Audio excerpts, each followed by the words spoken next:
video talking about the David and Celeste situation, but I kind of want to expand on a portion of the video that I didn't really go into great details about that is really bothering me. So, the whole parental situation, like her parents.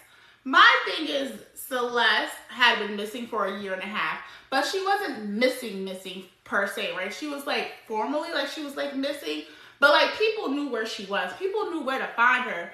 Like her friends were still in communication with her up until August before like she officially went missing and no one had heard from her.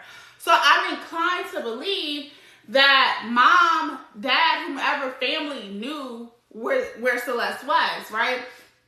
And so I apologize if I am totally wrong, Mom. And if any of this comes out and it's just like, oh, Mom truly did not know.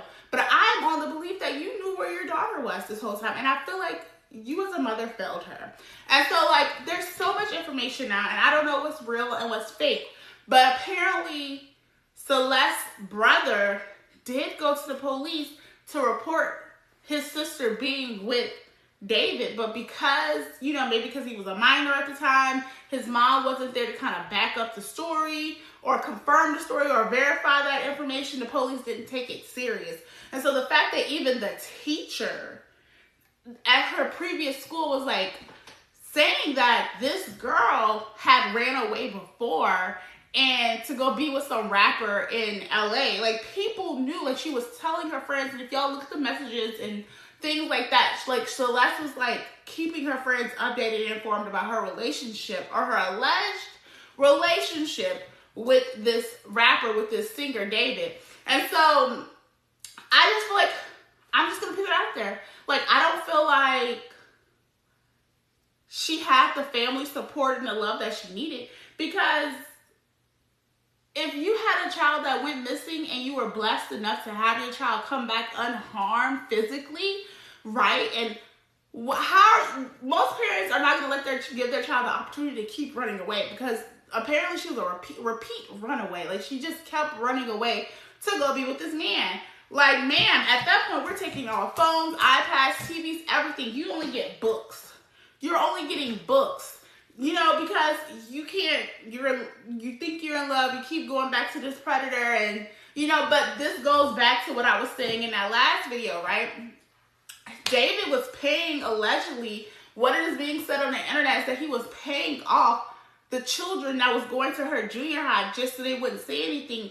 It was an open secret. And there are parents who are willing to pimp their child out to the highest bidder. Like, they're okay with their child messing with an older person as long as that person has money, status, or something along the sort, and the parent can get a payday. So I hope the investigation just really unravel a lot of what really went down, because, I mean, there's a difference between the court of public opinion and the actual courtroom, right? And there's certain evidence or exhibits that's really hard to get introduced as evidence into a trial court. So I know the cops are doing a very thorough investigation as it comes to all this, and everyone's putting the blame on David. And I mean, it's not looking good for you, brother. Like, you look real guilty. Like, you look real guilty of something. And so it's just like he was also a streamer, and like this child looked like a child. Like, I heard at some point it said she lied about her age to him. It doesn't even matter if she lied to his age. Like, the fact that this girl was underage at the time, and he might have had an inappropriate relationship, which is what it appears from all the pictures and videos and messages and discords and streams. Like, there was some, and so I don't think she truly became missing until maybe about a month ago when her friends stopped hearing from her, because the mom knew who the boyfriend was. His name was David, and she had ran away before to go be with David. It's an open secret that she was with him, and he was paying off people. And I think the teacher, as a mandated reporter, did report, and nothing came from it. So, like, the system failed Celeste. Her parents failed her. This was a very preventable situation. But people are so hard up when it comes to getting money for a few $1,000s. You're willing to sell your soul and sell your child out for a few dollars.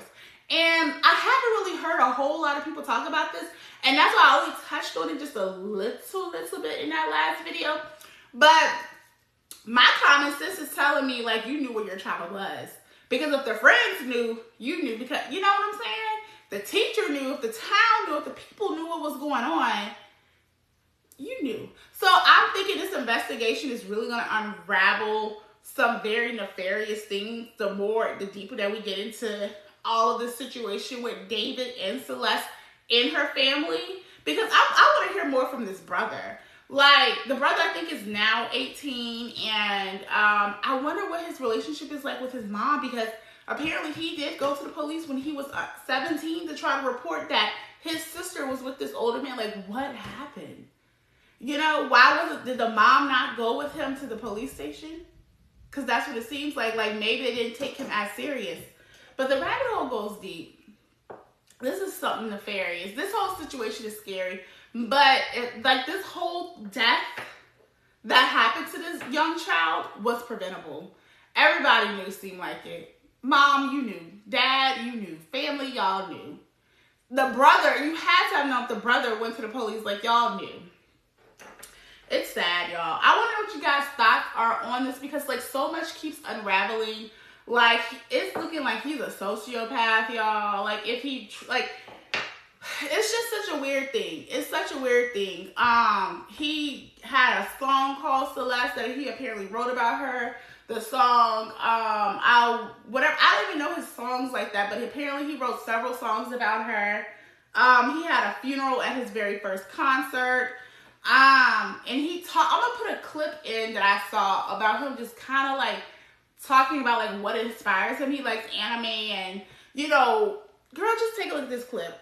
I have some new information about the David situation when it comes to Celeste Hernandez, and let me tell you, I've been deep down this rabbit hole, and what I just discovered is actually scaring me so bad, it's not even funny. Okay, so we know David's first show for his tour was on July 30th of 2025, and this is where fans were capturing that he had a whole funeral set up for this first show. Sure, you guys remember this video going all over everybody's For You pages right now, because it was just really, really odd. And he even has this obituary, but as you can see, Atami is the name, and in Japanese this means pain. And Atami is actually his alter ego. And just stay with me, because I'm about to play you a clip of him talking about this Atami alter ego and how he is an unaliver and all of this crazy stuff. As this date, February 2023 to August 2025. And this part really just made me feel unsettled, because I started digging into the date, because I found it really weird that people on Reddit, before they found out Celeste, were alleging that Celeste's friends lost communication with her in August. Here's that Reddit post that was going around, and they were talking about a girl named C that they were saying would go on trips to LA, and that she was in 9th grade, and it turns out C's friends knew that David would allegedly pay them to keep their mouth shut about this relationship. Mind you, this Reddit post was before they identified Celeste as being the one in the trunk, but they knew somebody was in this trunk. So the day that they found out it was Celeste, somebody commented and said, your timelines don't match up because she's been missing since 2024. And this person responded, yes, she was missing for that long officially, but she still had friends who were in contact with her. Again, I'm not sure what her family life was like. It seemed very broken to me, which makes me believe she didn't want to go back home. What I meant was my sister and her friends lost all contact with her for over a month, since early or mid-August. I'm not too sure. And then this part started making me more nervous, because the neighbors that were across the street of David's house that was just searched by police where the Tesla was found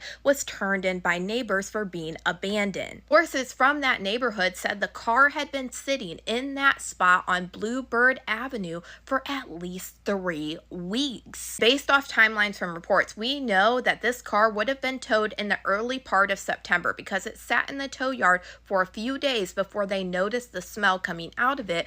And then on September 8th is when they would open that trunk and find who we now know is Celeste in that trunk. So the neighbors were saying that the car was sitting in the same spot for 3 weeks, which would take you to August. Now we're going to talk about David's alter ego, Atami, because what he says in this interview about his alter ego sent chills up and down my spine. I had the idea to kind of make this first music video introduce a character that I had been kind of ideating for a really long time. That's why you see him with the blindfold and the bloody shirt aesthetic and the bow tie.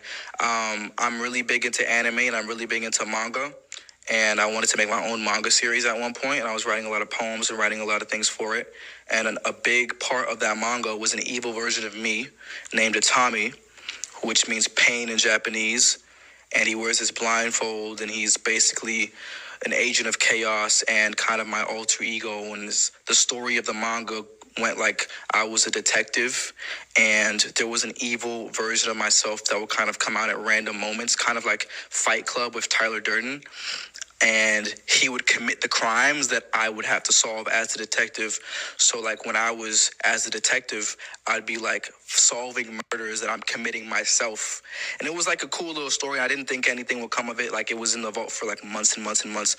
And I introduced it for the first time on screen because I had the opportunity with music to kind of explore this idea further with the Romantic Homicide music video. And people were asking so many questions. I was like, yo, this is kind of fire, because like nobody would have ever heard of it if it wasn't for this music video. But Itami was a staple of this music video. You kind of see him throughout the entire thing. He's holding the knife with a bloody thing. You get the girl who's basically like the ghost of the person that he was his first victim in the manga. At this point, it's like he's literally envisioning all of this, and I'm not saying that he for sure did it because he is still innocent until proven guilty, but that is absolutely crazy. It's like what he is talking about is now actually happening.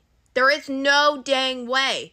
And now in this tour, he is talking about this alter ego now passed away August of 2025. Why he has this casket and everything set up on this very first show that he did.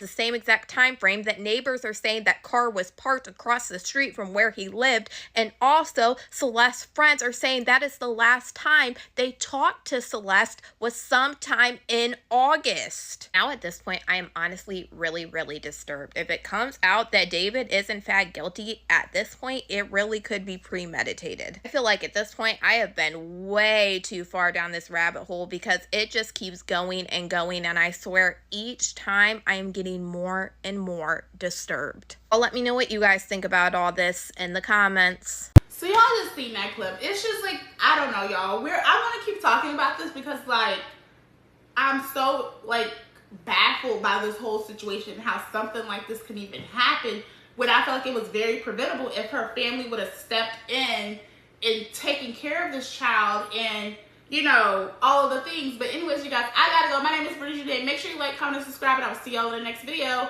Bye.